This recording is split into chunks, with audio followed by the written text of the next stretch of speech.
हरि अनंत हरि कथा अनंता, कही सुनहि बहु विधि सब संता।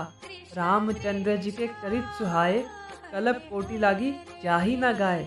श्री हरि अनंत हैं, उनकी कथाएं भी अनंत हैं, जिन्हें संत लोग अनेक प्रकार से कहते सुनते हैं।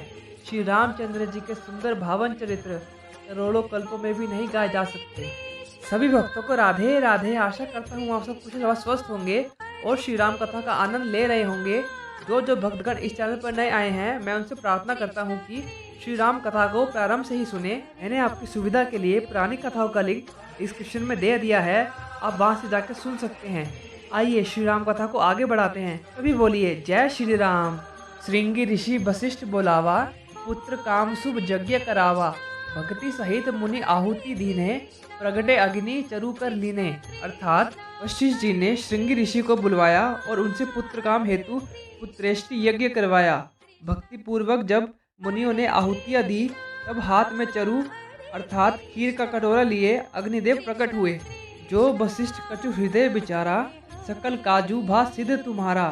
यह हबी बाटी देहु निप जाई, जथा जोग जेहि भाग बनाई। अर्थात अग्निदेव ने कहा, हे राजा दशरथ, वशिष्ठ जी ने अपने हृदय में जो कुछ विचारा था वह तुम्हारा सब कार्य सिद्ध होगा। अब तुम जाकर इस प्रसाद को जिसको जैसा उचित समझो वैसा भाग बनाकर सब रानियों में बांट दो।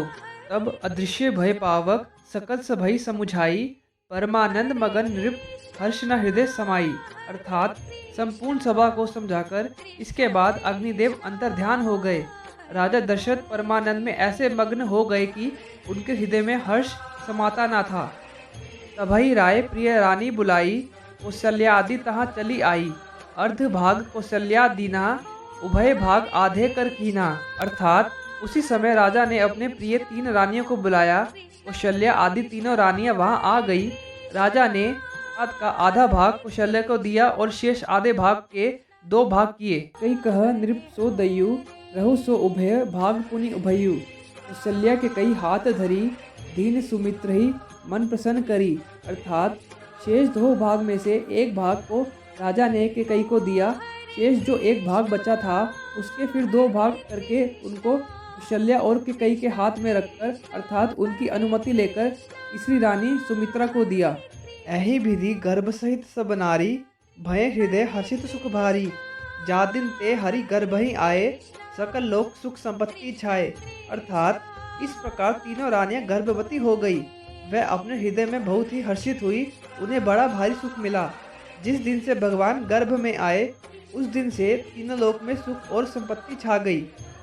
मंदिर में सब राजही रानई, शोभाशील तेज की खानी। सुखजुत कछुक काल चली गयु, जेहि प्रभु प्रगट सो अवसर भयु। अर्थात शोभाशील और तेज के खान तीनों रानियां महल में सुशोभित हुई।